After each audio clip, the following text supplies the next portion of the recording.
stream, I invited doing a Lair review for somebody I just corresponded with, Merethic. And without further ado, I think I just want to jump right into it. First thing though, I need to definitely give a shout out to how they have all of their clan information and bio laid out right here.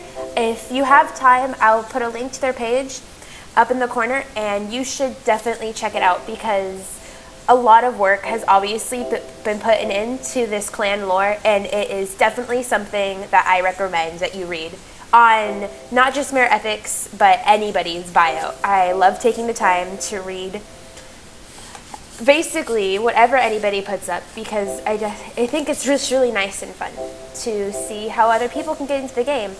So I'm going to start with just the first dragon that I saw on this page that really caught my eye was Kamenwati.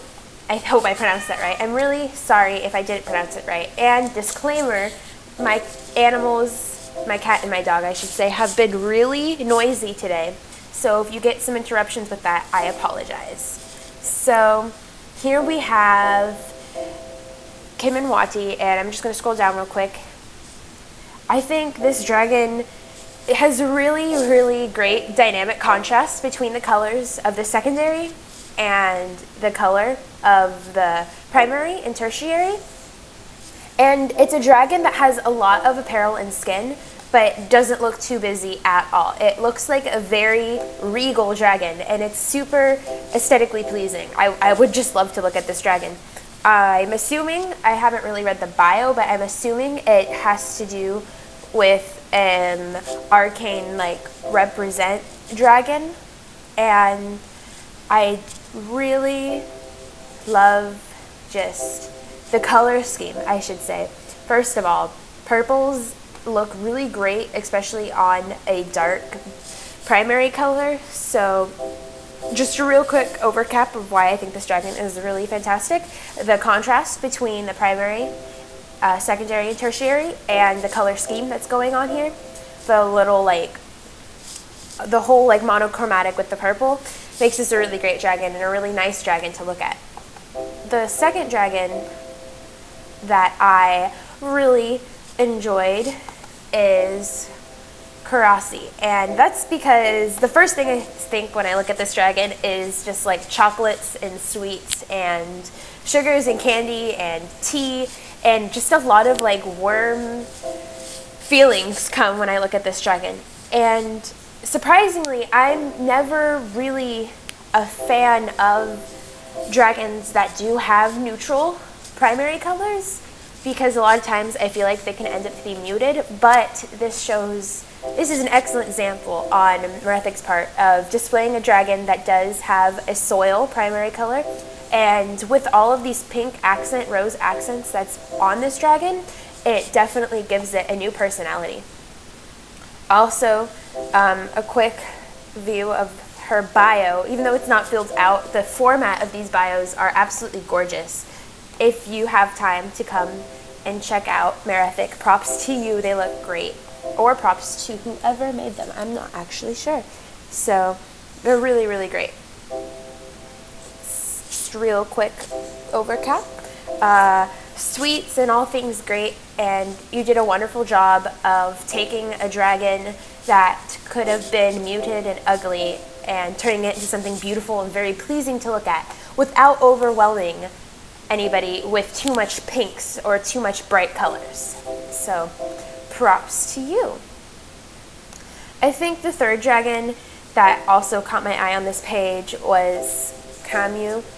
I'm sorry if I'm pronouncing any of these wrong. I really hope I'm not. And that's because it also has to do with another one of those contrasts between two different colors. And in this case, we have blues and whites instead of a purple and a black. So I definitely love the whites and blue color combinations, and it turned out really great on this Imperial because he's able to showcase all of the colors on his wing and his body very nicely. And it just looks like a very cool and very nice dragon to look at. It's really fun to look at dragons that have apparel on them, and this is one of those dragons that I'm enjoying looking at the apparel because it ties in with the familiar and it ties in with the color scheme. Very well done, Merethic. So this has a lot to do with the first one that I said, with just doing color schemes and doing contrast. I think that's very appealing to the to the Flight Rising community, because it doesn't look too busy. Even though you have a lot of things on there, he doesn't look busy.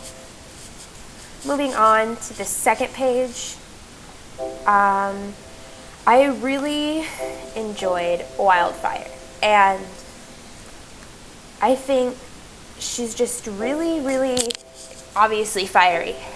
Whenever I look at this dragon, I just definitely am drawn to the orange freckle. Really just like pops out, and paired with the skin that you have on her, it looks really, really great. I can definitely tell that you put a lot of thought into what apparel you go on your dragons, because this is an excellent case where this dragon is, without even reading the description, I can tell this dragon is some sort of blacksmith with the goggles and all the fire theme going on, and it's just really interesting that you're able to use the apparel to tell a story and add into your dragon's bio, and it enhances everything about all of your dragon's bios and profiles and your entire layer, as a matter of fact, because you put a lot of effort into every dragon, and it really shows. It's really fun to look at layers that with users who obviously care, and you have definitely demonstrated that.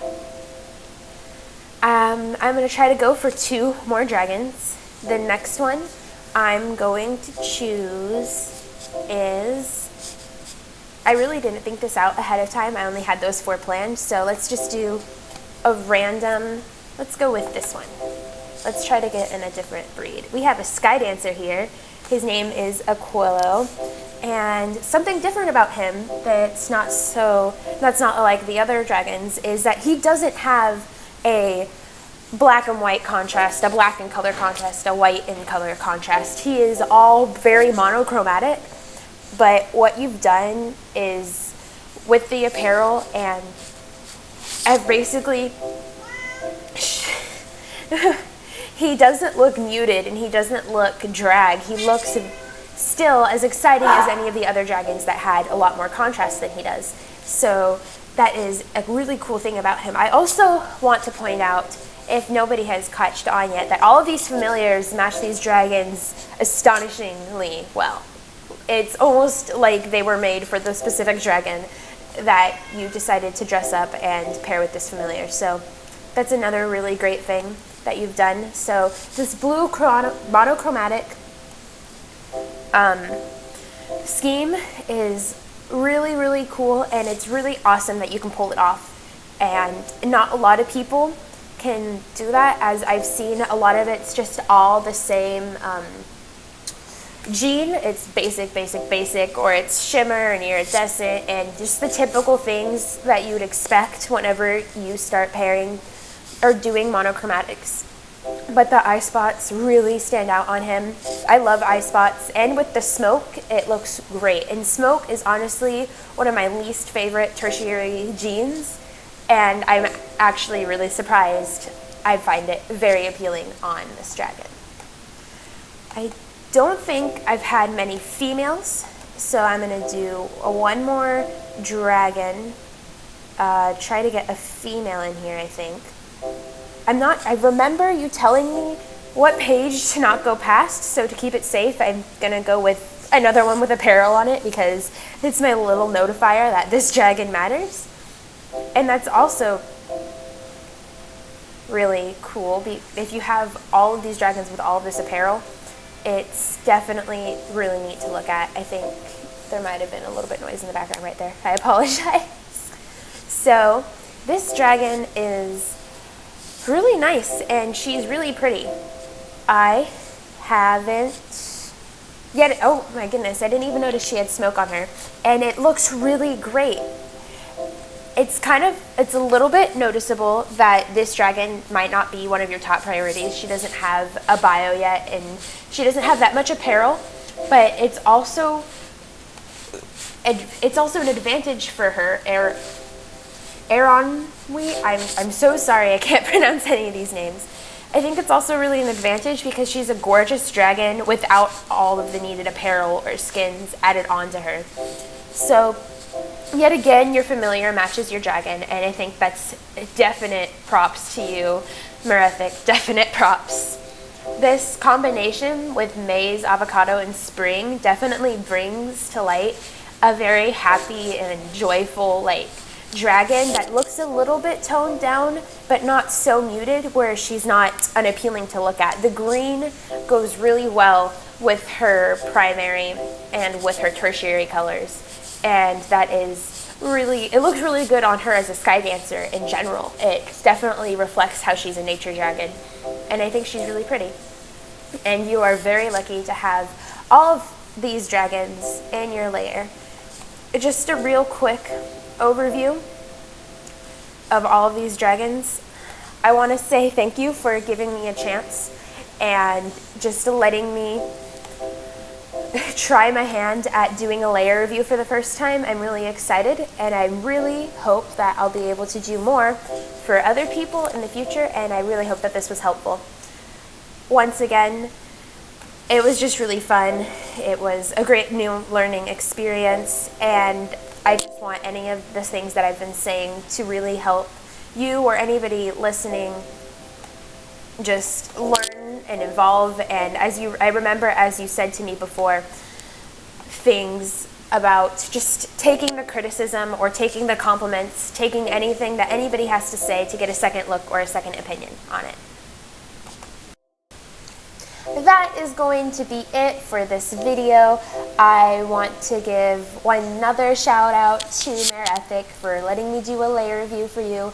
I really appreciate all the trust that you gave in me, and it was really fun. If you want me to do a layer review for you, please message me. My Tumblr and Flight Rising links are down below.